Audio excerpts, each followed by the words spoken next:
Hello everyone, welcome to your own channel credible. आज हम 4 मई के करंट अफेयर डिस्कस करेंगे। ये कुछ एग्जाम्स है जो मैंने हाल ही में क्लियर किए हैं। चलिए देखते हैं आज का हमारा पहला क्वेश्चन। इंडिया और कौन सी कंट्री जो है स्टैब्लिश करेंगे 2+2 ministerial dialogue? USA, France, Russia, Bangladesh. तो इंडिया जो है रशिया के साथ 2+2 मिनिस्ट्रियल डायलॉग करेगा। रशिया की जो वो है कैपिटल वो है मॉस्को, करेंसी रूबल है और जो इनके प्रेसिडेंट है वो व्लादिमीर पुतिन है। अब देखिए इसमें खास बात क्या है। इसमें खास बात यह है कि रशिया जो है पहली नॉन क्वाड मेंबर है जिसके साथ मिनिस्ट्रियल डायलॉग करेगा इंडिया। अब क्वाड क्या है? क्वाड जो है मेंबर है 4 ग्रुप का। इसमें जो ऑस्ट्रेलिया, यूएसए, जापान, इंडिया ये सबका ग्रुप है। ये बनाया गया था ताकि जो चाइना की डोमिनेंस है उसे काउंटर किया जा सके और रशिया इसका पार्ट नहीं है। और इन्हीं सबके साथ जो है वो मतलब मिनिस्ट्रियल डायलॉग करते हैं 2+2। क्वाड जो है एक सिक्योरिटी इनफॉर्मल स्ट्रेटेजिक डायलॉग होता है इन कंट्रीज के बीच में। चलते हैं हमारे सेकेंड क्वेश्चन पे। किसे अपॉइंट किया गया है fourth deputy governor of RBI? BP Kanungo, MD Patra, NS Vishwanathan, T Ravishankar. तो टी रविशंकर जो है फोर्थ डिप्टी गवर्नर बने हैं। अब जो टी रविशंकर जो है पहला की जो आरबीआई होता है उसका एक गवर्नर होता है, 4 डिप्टी गवर्नर होते हैं। अभी जो है आरबीआई के BP Kanungo, MD Patra, MK Jain, Rajeshwar Rao ये सब 4 डिप्टी गवर्नर है। शक्तिकांता दास गवर्नर है।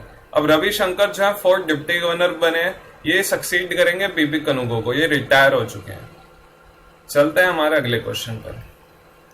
What was the GST revenue of April 2021? 1.24 lakh crore, 1.11 lakh crore, 1.41 lakh crore, 1.08 lakh crore. तो जीएसटी रेवेन्यू जो था हमारा अप्रैल मंथ का वो था 1.41 लाख करोड़ का। ये अभी तक का जब से जीएसटी इंप्लीमेंट हुआ है अभी तक का सबसे हाईएस्ट रेवेन्यू जनरेशन है। देखिए जैसे जैसे लॉकडाउन कम होने लगा फेब में जो है 1.05 लाख करोड़ आया, उसके बाद और इंक्रीज होकर मार्च में 1.23 लाख करोड़ आया और अप्रैल में अभी तक का हाईएस्ट 1.41 लाख करोड़ आया। इस अमाउंट को याद रखे, हो सकता है डायरेक्ट यही पूछ ले मंथ पूछने की बजाय कि कितना था अप्रैल का जीएसटी रेवेन्यू। जीएसटी जो है सबसे पहले फ्रांस में इंप्लीमेंट हुआ था और इंडिया में ये 1 जुलाई 2017 को इंप्लीमेंट हुआ 101 अमेंडमेंट एक्ट के तहत। ये कई दफा एसएससी के एग्जाम में पूछा जाता है किस अमेंडमेंट के थ्रू जो है ये जीएसटी आया है, वरना ईयर पूछ लेंगे कि कौन से साल में आया है। देखिए ये ध्यान रखिएगा, अगर अमेंडमेंट है तो 2016 है पर जिस साल में आया है वो 2017 है। चलते हैं हमारे फोर्थ क्वेश्चन पर। किसे अवार्ड किया गया जापान के order of the rising sun से? श्यामाला गणेश, एस जयशंकर, नरेंद्र मोदी, थंगजम दबाली सिंह। तो ये है श्यामाला गणेश। श्यामाला गणेश जो है वो एक बेंगलुरु बेस्ड जापानीज टीचर है। ये बेंगलुरु के एक स्कूल में जो है जापानीज पढ़ाती हैं, इसलिए इन्हें जो है order of the rising sun दिया गया है। और थंगजम दबाली सिंह जो है इन्हें 2020 में Japan order of the rising sun दिया गया था। थंगजम दबाली जो है मणिपुर के डॉक्टर है और इन्हें दोनों कंट्रीज जापान और इंडिया के बीच में टाइज को इंप्रूव करने के लिए दिया गया था। हमारा जो आज का फिफ्थ क्वेश्चन है कि किसने पोर्चुगीज ग्रैंड प्रिक्स 2021 जीता? Valtteri Bottas, Max Verstappen, Sergio Perez, Lewis Hamilton. तो ये जीता है लुइस हैमिल्टन। अब लुइस हैमिल्टन की बात कर लेते हैं। इन्हें BBC personality of the year award भी मिला था हाल ही में। लुइस हैमिल्टन जो है ग्रेट ब्रिटेन के हैं और ये मर्सिडीज चलाते हैं। और पोर्चुगीज ग्रैंड प्रिक्स क्यों इंपॉर्टेंट है पहले ये देख लेते हैं। पिछले साल 2020 में जो है इन्होंने हाईएस्ट ग्रैंड प्रिक्स का रिकॉर्ड जो कि 91 का था माइकल शुमाकर का, उसे पिछले साल के ग्रैंड प्रिक्स में ही तोड़ा था 92। अब इन्हीं के जो है सबसे हाईएस्ट ग्रैंड प्रिक्स विंस है। चलते हैं हमारे अगले क्वेश्चन 6 पे। कौन सी कंपनी जो है मोस्ट वैल्यूड आईटी फर्म बनी? HCL, Wipro, Infosys, TCS. तो मोस्ट वैल्यूड आईटी फर्म जो है वो है टीसीएस। देखिए एचसीएल जो है उसकी चेयरमैन रोशनी नादर हैं। विप्रो के जो चेयरमैन है वो रिशाद प्रेम जी हैं। उसके एमडी सीईओ थेरी देलापोर्ते हैं। इन्फोसिस के जो चेयरमैन नंदा नीलेकानी है और सीईओ जो है इसके वो है सलील पारेख और COO chief operating officer UV Praveen Rao है। टीसीएस के जो सीईओ है वो राजेश गोपीनाथन है और इसके चेयरमैन नटराजन चंद्रशेखरन है। हेडक्वार्टर जो है एचसीएल का ये नोएडा यूपी में है, जबकि विप्रो इन्फोसिस दोनों का बेंगलुरु में है। हेडक्वार्टर जो टीसीएस का टाटा कंसल्टेंसी सर्विसेज मुंबई में।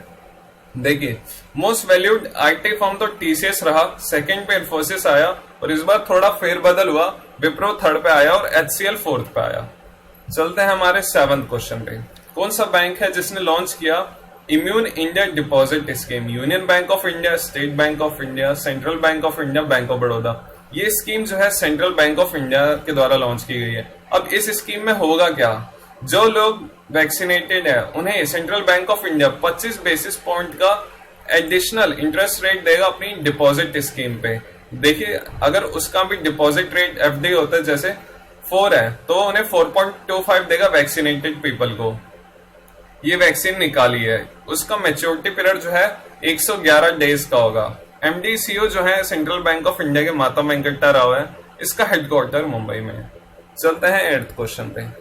वर्ल्ड प्रेस फ्रीडम डे कब मनाया जाता है? 30 अप्रैल, 1 मई, 2 मई, 3 मई।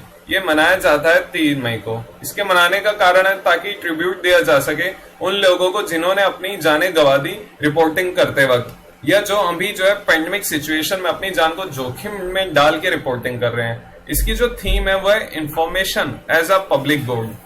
चलते हैं हमारे अगले क्वेश्चन में। Vikramjit Kanwarpal passes away, he is a politician, author, actor, cricketer. तो ये जो है ऑथर एक्टर है, ये है विक्रमजीत कनमारपाल। इन्होंने कई पिक्चरों में काम किया जैसे शॉर्टकट रोमियो, प्रेम रतन धन पायो, इन सब में इन्होंने काम किया है। चलते हैं हमारे 10th क्वेश्चन पे। वर्ल्ड टूना डे कब ऑब्जर्व किया जाता है? ये जो है 2 मई को ऑब्जर्व किया जाता है ताकि अवेयरनेस रेस की जा सके इसके कंजर्वेशन और मैनेजमेंट में, क्योंकि इसकी जितनी बढ़त नहीं होती उतनी तो खपत ही है। चलते हैं अगले पे। आज का हमारा क्वेश्चन ऑफ द डे है कि कौन से साल में इंडिया होस्ट करेगा G20 समिट? 2022, 2021, 2023, 2024? इसका आंसर आप मुझे वीडियो के कमेंट बॉक्स में दें। हमारा जो पिछले वीडियो में क्वेश्चन ऑफ द डे था उसका आंसर है कि कौन से इनमें से प्रेसिडेंट है वर्ल्ड एंटी डोपिंग एजेंसी के? वो है क्रेग रीड। क्रेग रीड इसके प्रेसिडेंट है। इसका हेडक्वार्टर मॉन्ट्रियल कनाडा में है। एकिम स्टीनर जो है ये जो है यूएनडीपी के हेड है और मार्कोस पैडोट्रोएजो जो है वो न्यू डेवलपमेंट बैंक के हेड है। न्यू डेवलपमेंट बैंक जो है वो ब्रिक्स मेंबर के द्वारा फाउंड किया गया था, वो भी 2014 में ब्राजील में। ब्रिक्स क्या है? ब्रिक्स जो है 5 नेशन का एक ग्रुप है, Brazil, Russia, India, China, South Africa. आज के लिए इतना ही। If you like it, share and subscribe it.